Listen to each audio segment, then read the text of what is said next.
கர்த்தர் நல்லவர், அவர் கிருபை என்றும் உள்ளது. கர்த்தர் நல்லவர். 1 கொரிந்தியர் 6ஆம் அதிகாரம் 20ஆம் வசனத்தை வாசிக்கலாமா? 1 கொரிந்தியர் 6:20.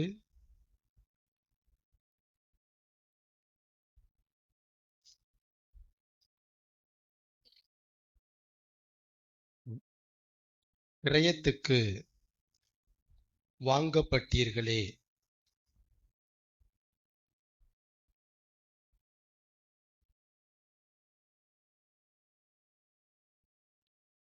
கிரயத்துக்கு வாங்கப்பட்டீர்களே அப்படின்னா விலைக்கு வாங்கப்பட்டீர்களே, விலை கொடுத்து மீட்கப்பட்டீர்களேன்னு அர்த்தம். விலை.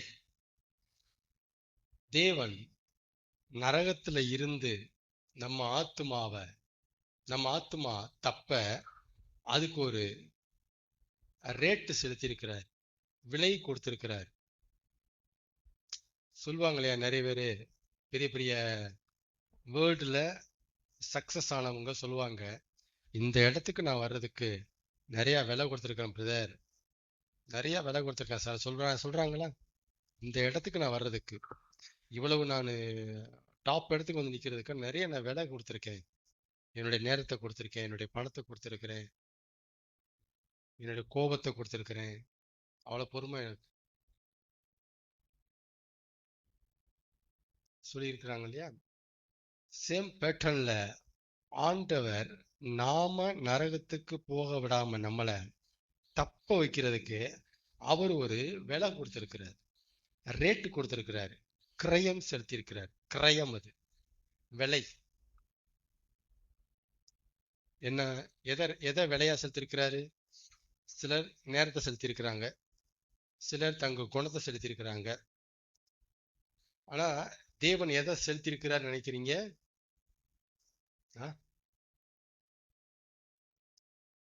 எதை செலுத்தியிருக்கிறாரு? ரத்தத்தை விலையா செலுத்தியிருக்கிறார், விலை கொடுத்திருக்கிறாரு. நம்புறீங்களா? அது என்னமோ இறந்தாரு, என்னமோ ஒரு வருஷத்துக்கு ஒருக்க கண்ணீர் வடிச்சுட்டு போறதுக்குன்னா அது இல்லை, அந்த சம்பவம் அப்படி இல்லை. அது வேற. விலை கொடுத்து நம்மளை வாங்கியிருக்கிறார். சரிங்களா? ரேட்டு. அப்ப தேவன் மனுஷனாகி ரத்தமும் மாம்சம் உள்ளவர் ஆகி அந்த ரத்தத்தை நமக்கு கொடுத்திருக்கிறாரு அப்படின்னா நம்முடைய நம்முடைய வேல்யூ என்னன்னு நம்ம புரிஞ்சுக்கணும். நம்முடைய மதிப்பு நமக்கு தெரியல, தங்கத்தோட மதிப்பு மண்ணுக்கு தெரியல, தங்கத்தோட மதிப்பு மண்ணுக்கு தெரியல, தங்கமும் மண்ணும் கலந்து அது வாட்டு கிடக்குங்க. ஆனா தங்கத்தோட மதிப்பு மனுஷனுக்கு தெரியும், அதான் அங்க இருந்துட்டு வரான் வெளியே. அது மாதிரி நம்ம மதிப்பு நமக்கு என்னன்னு தெரியாது, ஆனா நம்முடைய வேல்யூ அவருக்கு தெரியும். அதுதான் ரேட்டு கொடுக்க முன் வந்தார். தன்னையே பலியா செலுத்தி இருக்கிறார்னா தன்னையே விலை கொடுத்திருக்கிறார்னு அர்த்தம். தன்னையே பலியாக கொடுத்து நம்மளை அவரு வாங்கியிருக்கிறார்னா ஒண்ணு அவருடைய பாசம் என்ன நமக்கு தெரியுது, நம்முடைய வேல்யூ இன்னொரு பக்கம் நமக்கு தெரியுது. நான் இவ்வளவு வேல்யூ உள்ள ஆளா, அடப்பா தெரியாம போச்சு. நான் உன்னை எவ்வளவு வேல்யூ பண்ற மாட்டு வாயில சொல்லல, செஞ்சு காமிச்சு சொல்ற, நீ அவ்வளவு வேல்யூஸ் உள்ள ஆளு, உன்னை குறைச்சு மதிப்பிடாத, நான் உன்னை வேல்யூ பண்ணியிருக்கேன், நீ உன்னை வேல்யூ பண்ணாம குறைச்சு மதிப்பிடாதன்னு நம்ம சொல்றாரு, அண்டர் எஸ்டிமேட் பண்ணாதுன்னு சொல்றாரு நம்மள. சரிங்களா? ஆனா தாழ்வு மனப்பாலும் நமக்கு தேவையில்லாத ஒண்ணு. சரிங்களா? அவர் நம்மளை வேல்யூ பண்ணியிருக்கிறாங்களே, அது ஏதோ ரகசியம் இருக்கு, நம்மகிட்ட ஏதோ ஒண்ணு இருக்கு. அதான் அவர் இவ்வளவு அவரையே விலை கொடுத்தாரு. ஓகே, டாபிக் அது இல்ல. அப்ப ஆண்டவர் விலைக்கு வாங்கியிருக்கிறாரு அப்படிங்கிற ஒரு தாட், ஒரு புரிதல், ஒரு உணர்வு, ஒரு பார்வை நமக்கு வேணும். ஆண்டவனை எதுக்கு வாங்கியிருக்கிறாரு? விலைக்கு வாங்கியிருக்கிறாரு. அதுக்கு ஒரு ரேட்டு பிக்ஸ் பண்ணி ரேட்டை கொடுத்திருக்கிறாரு. ஆண்டவர் விலைக்கு வாங்கின ஒருத்தனை எதை கொடுத்தும் விலைக்கு வாங்க ஒரு ஆளையும் முடியாது. ஆண்டவர் விலைக்கு வாங்கின ஒருவனை வெளியே இருக்கிற ஒரு ஆளு இதை கொடுக்குறேன் அதை கொடுக்குறேன்ட்டு விலை கொடுத்து அவனை வாங்கவே முடியாது. பவுலை வாங்க பார்த்தாங்க, பவுலை விலை கொடுத்து வாங்க பார்த்தாங்க. பவுல் சொன்னாரு, கிறிஸ்து எனக்கு ஜீவன், சாவு எனக்கு ஆதாயம் சொல்லிட்டு போயிட்டே இருக்காரு. பவுலை விலை கொடுத்து வாங்க முடியல. அதே மாதிரி அதே பவுல் சொல்லுவாரு, ரோமர்லயும் 8 சொல்லுவாரு, பட்டினியோ நாசமோசமோ பட்டயமோ அதுவோ இதுவோ எதுவும் என்ன பிரிக்க முடியாது என்று நிச்சயத்திருக்கிறேன். விலைக்கு வாங்க முடியாதுடாடே. ஒரு பசி என்ன விலைக்கு வாங்கிருமா? ஏன்னா விலைக்கு அவர் என்ன வாங்கியிருக்கிறாரு. அவரு விலைக்கு வாங்கிட்டாருன்னா அந்த பொருளை விலைக்கு வாங்க ஒருத்தன் பிறக்கலன்னு சொல்ல வரேன். ஒருத்தன் கூட என்ன பிறக்கல. யார? அவர் ஒருத்தனை விலைக்கு வாங்கிட்டாரு அப்படின்னா அவனை விலைக்கு வாங்குறதுக்கு ஒருத்தன் பிறக்கல. பரலோகத்திலும் சரி இங்கேயும் சரி ஒருத்தன் கூட கிடையாது. நாம் விலைக்கு வாங்கப்பட்டுட்டோமாங்கிறதா மேட்ரு. அங்கதான் ட்விஸ்ட் வச்சிருக்கிறாரு. அங்கதான் பைபிள்ல ட்விஸ்டே இருக்கு. நாம் விலைக்கு வாங்கப்பட்டுட்டோமா, நாமளா நினைச்சிட்டு உட்காந்துருக்கிறோமா, அங்கதான் மேட்ரு. ஆனா விலைக்கு வாங்கப்பட்டது உண்மையானால் அவனை விலைக்கு வாங்க பூமியிலையும் சரி பரலோகத்தையும் சரி ஒருத்தன் கூட கிடையாது. அவனை விலைக்கு வாங்கவே முடியாது. ஏன்னா அவர் வாங்கிட்டாரு. அவர் வாங்கிட்டாரு. அவர் வாங்கின ஒரு பொருளை அவற்றிருந்து வாங்குறதுக்கு ஒண்ணுமே கிடையாது. அவன்கிட்ட வாங்க முடியாது. இதைத்தான் ஜீசஸ் அப்படி சொன்னாரு, என் பிதாவின் கையிலிருந்து பறித்து கொள்ள ஒருவனாலும் முடியாது. இதைத்தான் அவர் சொல்ல வந்தார். இதுதான் அது, அதுதான் இது. என் கையிலிருந்து பறித்துக் கொள்ள ஒருவனாலும் முடியாது. ஏன்? நான் விலைக்கு வாங்கிட்டேன்டா, விலைக்கு வாங்கிட்டேன்டா. பறித்துக்கொள்ள ஒருவனாலும் முடியாது. ஆமேனா? தைரியமா இருக்கும். ஆனா எதுல சிக்கல் இருக்கு? நாம் விலைக்கு வாங்கப்பட்டவர்கள் தானா? அங்கதான் தேவன் நமக்கு கிளாரிட்டி கொடுக்கணும். அங்கதான் தெளிவு கொடுக்கணும். ஆண்டவர் விலைக்கு வாங்கின ஒரு ஊழியனை, ஆண்டவர் விலைக்கு வாங்கின ஒரு மேய்ப்பனை, ஒரு பாஸ்டரை, ஒரு ஊழியனை காணிக்க கொடுத்தோ பணத்தை கொடுத்தோ உங்களுக்கு இதை செய்யறேன் உங்களுக்கு அதை செய்யறேன்னு சொல்லி விலை கொடுத்து வாங்க ஒரு விசுவாசியாவே முடியாது. இது ஆண்டவர் தனிப்பட்ட முறையில் சொல்லி கொடுத்த சத்தியம்.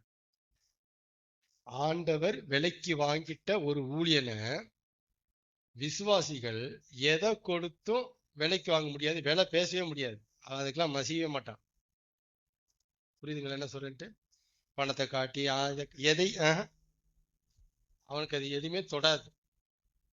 ஆண்டவர் விலைக்கு வாங்கிட்டார்னா அவனை விலைக்கு வாங்குறதுக்கு ஆள் கிடையாது. அவன் எதை காமிச்சு விலை கொடுத்தாலும் அது அவனை தொடாது. அவனுக்கு அது பெருசா தெரியாதுன்னு சொல்லவர். ஆமேனா? அதனால ஆண்டவர் விலைக்கு வாங்கின மனுஷன், ஆண்டவர் விலைக்கு வாங்கின ஊழியன் ரொம்ப விசேஷமானவங்க. இவன் நீங்க ஒண்ணுமே பண்ண முடியாது. அரசன் ஜோகுமார பாருங்க என்ன பேசுறாருன்னு.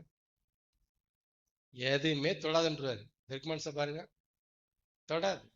விலைக்கு நீங்க வாங்க முடியாது. எதை பங்களா கொடுத்தாலும் மசிய மாட்டாங்க. அப்படியாண்டு போயிட்டே இருப்பாங்க. எதுவுமே அவங்கள தொடாதுங்கிறதான் பாயிண்ட். அதை புரிய வைக்கிறேன் நான். எதுவுமே தொடாது. எதுக்கு அவங்க இணங்க மாட்டாங்க, மசிய மாட்டாங்க, இணங்க மாட்டாங்க, உள்ள வர மாட்டாங்க, ஒத்துக்க மாட்டாங்க, உடன்பட மாட்டாங்க. ஆண்டவர் விலைக்கு வாங்கிட்டா ஓவர். ஆமேன். இப்ப ஆண்டவர் விலைக்கு வாங்கின ஊழியனா மேய்ப்பனாங்கிறதா மேட்டர். ஒரு ஊழியன் சபைக்கு வர ஒரு ஆளுக்கு அப்படி எசைஞ்சி அட்ஜஸ்ட் பண்ணி போறாங்கனாலே புரிஞ்சுக்கணும், டேஞ்சர். புரிஞ்சுக்கணும். விலைக்கு வாங்கலை, விலைக்கு வாங்கலை. பாருங்களேன், பேதுரு தன்னுடைய ஆட்களோட புரஜாதிகளோட உட்கார்ந்து சாப்பிடுறார். பேதுரு தன்னுடைய சகாக்களோட புரஜாதிகளோட உட்கார்ந்து பேசுறாரு, சாப்பிடுறாரு. ஆனா யூதர்கள் புரஜாதிகளோட உட்கார்ந்து சாப்பிட மாட்டாங்க, சாப்பிடக்கூடாது. பவுல் வந்தோனையும் பேதுரு மாய்மாலம் பண்றாரு. யாரெல்லாம் சாப்பிட வாய் தொடங்க கை தொடங்கிறோம், பவுல் வந்துட்டான்டா சொல்லிட போறோம், அவங்க வேற நம்ம வேற பேச்சு காமிச்சு போவோம் அப்படிங்கிறாரு. பவுல் இதை பார்த்துட்டாரு. பேதுரு சீனியர். யாருக்கு? பவுலுக்கு சீனியர். அது மட்டும் இல்ல, இயேசு நேரடியா தேர்ந்தெடுத்த ஆளு, கூட இருந்த ஆளு, ஜீசஸோடயே இருந்த ஒரு பேதுரு. அவரை பவுலு வாச்சு வாங்குறார். பேதுரு சீனியருங்கிறது பவுலை விலைக்கு வாங்க முடியலையே, விலைக்கு வாங்க முடியலையே. எவ்வளவு பெரிய ஆளு. நம்ம தனியா போய் பேதுரு சொல்லுவோம், ஓப்பன் ஓப்பன். புரிஞ்சுக்கிட்டீங்களா? இதான் அந்த விலைக்கு வாங்க முடியாது. அது ஒரு மாதிரியான தைரியம், ஒரு மாதிரியான பலன், ஒரு மாதிரியா இருக்கும். அவங்க பிளட்டே வேற மாதிரி இருக்கும். ஆண்டவர் விலைக்கு வாங்கின மனுஷனை யாரும் விலை கொடுத்து வாங்க முடியாது. ஆண்டவர் விலைக்கு வாங்கிட்ட ஒரு பாஸ்டரை, ஒரு மேய்ப்பனை, ஒரு ஊழியனை யாரும் விலைக்கு வாங்க முடியாது. தீர்க்கதரிசியா இருந்தாலும் சரி, விலைக்கெல்லாம் வாங்க முடியாது. நான் உங்களுக்கு 10 ரூபா தரேன், எக்ஸ்ட்ரா தரேன், கொஞ்சம் தீர்க்கதரிசனம் மாத்தி சொல்லுங்க, சொல்ல மாட்டாங்க, சொல்ல மாட்டாங்க. விலைக்கு வாங்கிட்டா முடியாது. ஆமேன். மத்தேயு 9:22, மத்தேயு 9:22.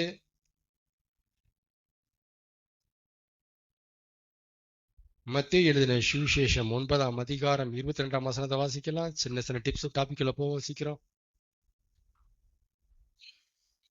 இயேசு திரும்பி அவளை பார்த்து, மகளே திடன்கொள், உன் விசுவாசம் உன்னை ரட்சித்தது. அந்த மகளேங்கிறவ யாரு? அங்க யாரு? யார் அந்த ஸ்திரீ? என்ன வியாதியில இருக்கிறா? 12 வருஷமாய் பெரும்பாடுபட்ட ஸ்திரீ. உதிரப்போக்கு, ரத்தம் போயிட்டே இருக்கு. யோசிச்சு பாருங்க என்ன நடக்கும்ட்டு. ரத்தம் நிக்கல. எத்தனை வருஷம்? ஒரு மாசத்துக்கு கஷ்டப்படுவோம். 12 வருஷம். அவளும் ட்ரீட்மெண்ட் எடுக்காமலாம் இல்ல, போய் தள்ளிட்டா, துட்ட கரைச்சிட்டா, கரைச்சாச்சு. கடைசி ஒரு நம்பிக்கையா இயேசு பவனி வர்றாரு. தெருவுல ஒரு நம்பிக்கை அலையுதேன்ட்டு வர்றாரு. வந்துட்டாவா? சரி. அப்படி சுகமானதுக்கு அப்புறம், உன் விசுவாசம் உன்னை ரட்சித்தது என்றார். போதும் போதும். ஜீசஸ் இங்க ஹைலைட் பண்றது என்னன்னா, ஃபெய்த்தை ஹைலைட் பண்ணாரு.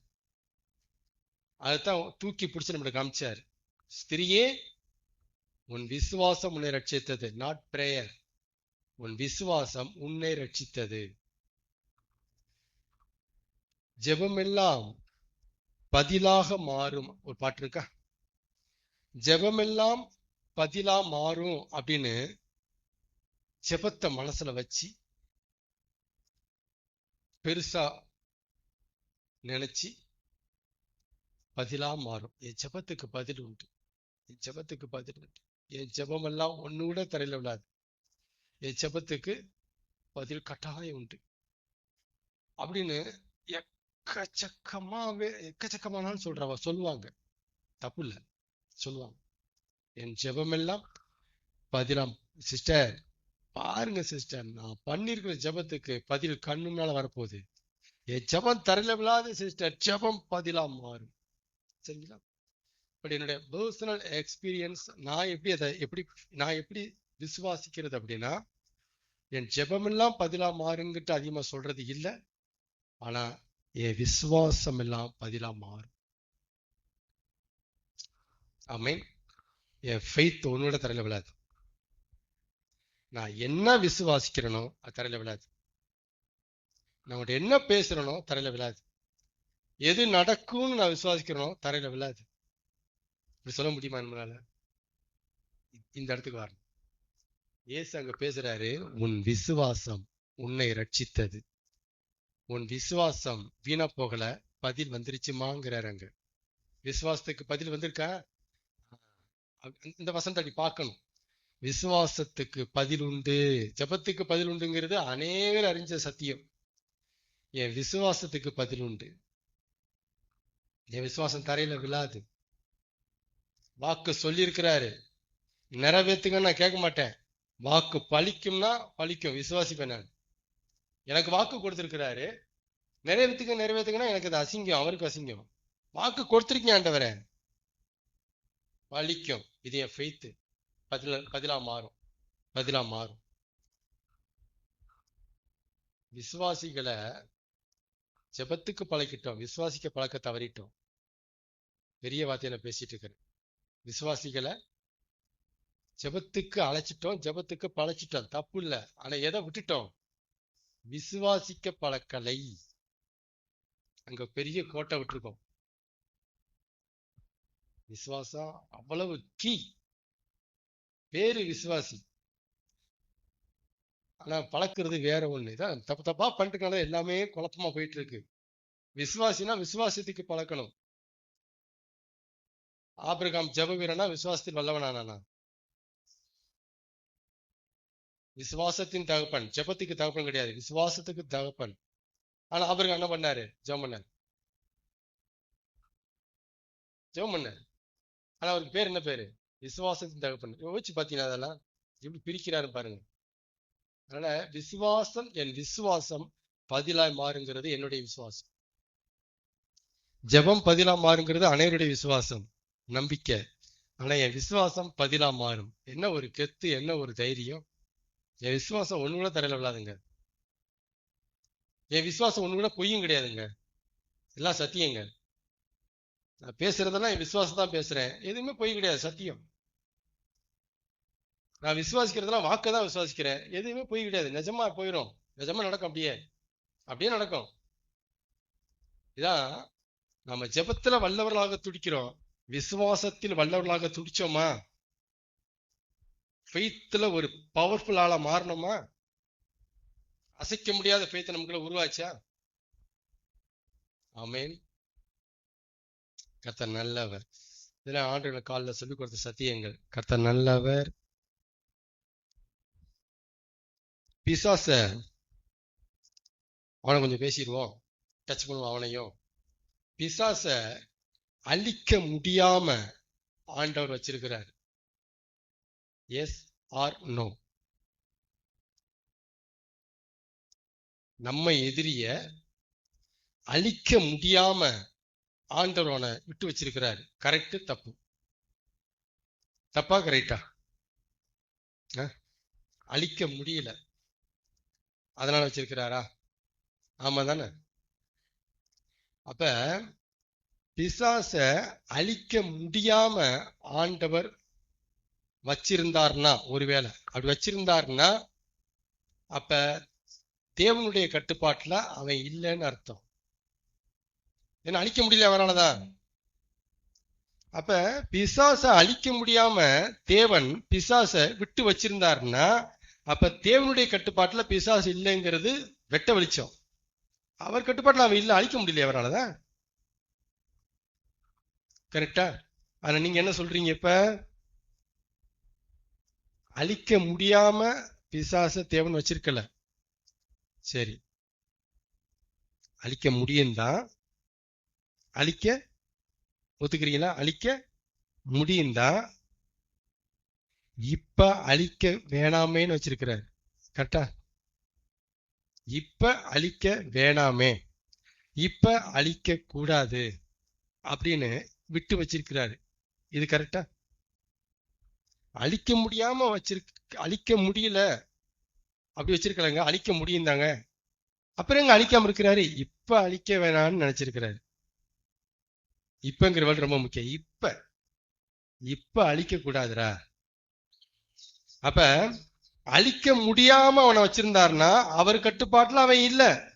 அழிக்க முடியும் தான், இப்ப வேணான்னு விட்டு வச்சிருக்கேன்னா அவன் யார் கட்டுப்பாட்டுலதான் இருக்கிறான்? அவர் கட்டுப்பாட்டுலதான் இருக்கிறான். நம்பலாமா? அப்ப பிசாசு ஆண் பேசுறதுக்கு ஒண்ணும் கிடையாது. இதை சொல்லத்தான் நீங்க பாயிண்ட் எடுக்கிறேன் நான். ஆண் பேசாதீங்க, யார் கட்டுப்பாட்டுலதான் இருக்கிறான். இத புரிஞ்சுக்கிட்டீங்கன்னா பார்வோனை அழிக்க முடியாம விட்டு வச்சிருந்தாரா, இப்ப அழிக்க வேணாமேன்னு விட்டு வச்சிருந்தாரா? முதல்ல அவனை பல்ஸ் பார்ப்போம், அழிக்க முடியுதான்ட்டு. மோசே பாம்பை போடு, கட்டையை போடு, பேனை கொண்டு வா, தவளை கொண்டு வா, ஒண்ணு செய்ய முடியாடா. இப்படியா பார்த்தாரு அவரு? அழிக்க முடியாம அவனை விட்டு வச்சிருக்கல, செங்கடல்ல வச்சு செய்ய போறான்னு தெரியும். ஆனா இப்ப அழிக்க வேணாமே, கொஞ்சம் தவளை பெண்ணா பார்க்கட்டுமே, கொஞ்சம் இருட்டு வெளிச்சுதான் கொஞ்சம் பார்க்கட்டுமே, ஐயோ அவன் பிள்ளை சாகிறத பார்க்கட்டுமே, மூத்த பிள்ளை சாகிறத பார்க்கட்டுமே, அப்புறம் முடிச்சிருவோமே, இதான் பிளான் அவருக்கு. அதனால பார்வோனை அழிக்க முடியாம வச்சிருக்கல, இப்ப அழிக்க வேணாமேன்னு விட்டு வச்சிருந்தாரு. அப்ப பார்வோன் யார் கொண்டல இருந்திருக்கான்?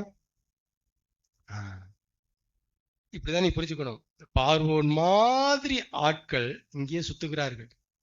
பார்வோன் மாதிரி ஆட்களை அழிக்க முடியாம விட்டு வச்சிருக்கல, இப்ப வேணாமேன்னு வச்சிருக்கிறாரு.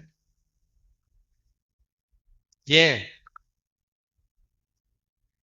பார்வோன் மாதிரி ஆட்கள் யார் கண்ட்ரோல்ல இருக்கிறா?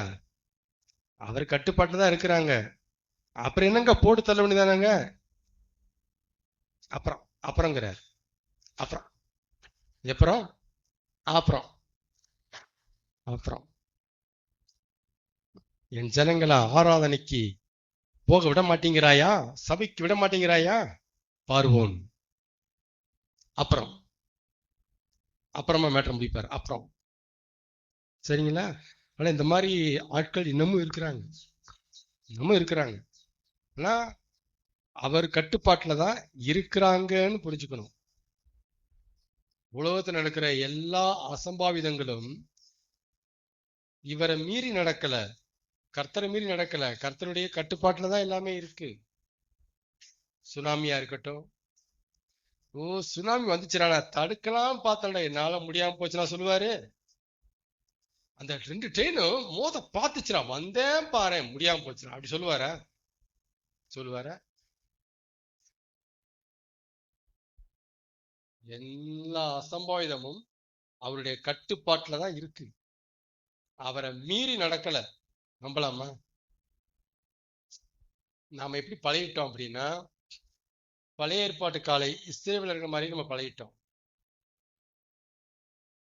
பழைய ஏற்பாட்டுக்காரங்க இஸ்ரவேலர்கள் எப்படி கர்த்தரை பார்த்தாங்களோ அப்படியே பார்க்கிறோம். அப்படியே காமிக்கிறேன் பாருங்க. அப்படியே கர்த்தரை கடவுளா வணங்குறது வேற. யார? கர்த்தரை கடவுளா வணங்குறது வேற. ஆனா கர்த்தரை கடவுளா பார்த்து பேசுறது வாழ்றது வேற. ரெண்டுமே வேற. நாம எதுல பயிற்சி பெற்றவர்கள், திறமை வாய்ந்தவர்கள், விசுவாசிகள் அப்படின்னா, கர்த்தரை கடவுளா கும்பிடுறது. கடவுள் கடவுள் கடவுள், எங்க கடவுள்? எங்க கடவுள் மாதிரி வருமா? எங்க இயேசு மாதிரி வருமா? கடவுள் கடவுள் கடவுள். கர்த்தரை கடவுளா வணங்குற கூட்டம் நம்ம எல்லாம். ஆனா கர்த்தரை கடவுளா பார்த்து பேசுறோமா, வாழ்றோமா? யோசிச்சு பாருங்க. உங்க பேச்செல்லாம் காமிச்சு கொடுக்கும், நடவடிக்கையெல்லாம் காமிச்சு கொடுக்கும். கர்த்தரை கடவுளா பார்த்து பேசுறோமா? கடவுளா வணங்கிட்டோம், கடவுளா பார்த்து பேசுறோமா? வாழ்றோமா?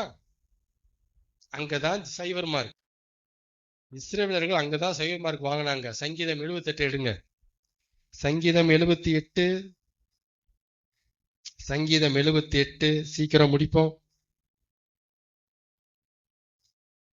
சங்கீதம் 78 19 20 வாட்சி முடிங்க.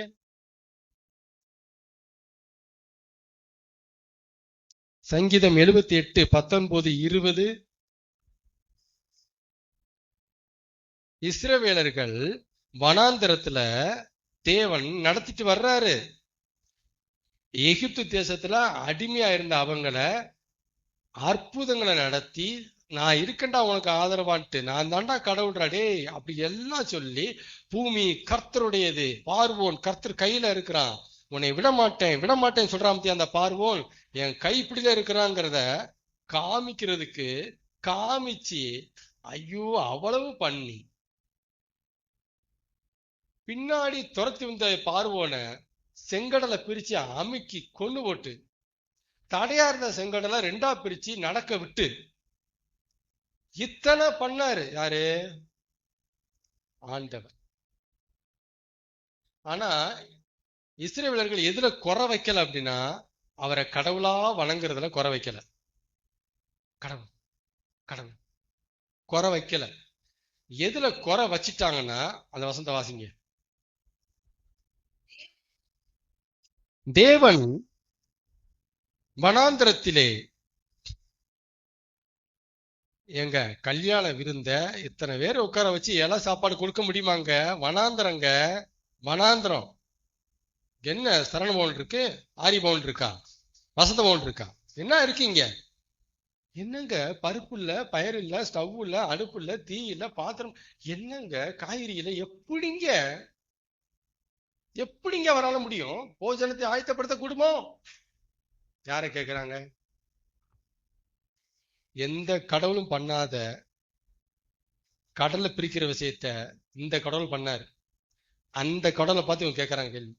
எந்த கடவுளை பார்த்து? இது எல்லாமே செங்கடலை பிரிக்கிறதுக்கு முன்னாடி நடந்த கேள்வி இல்ல. இவங்க பேசுற பேச்செல்லாம் செங்கடலை ரெண்டா பிளந்து அதுல தரையில நடந்து வந்து வெளியே வந்து இந்த வாய் பேசுது.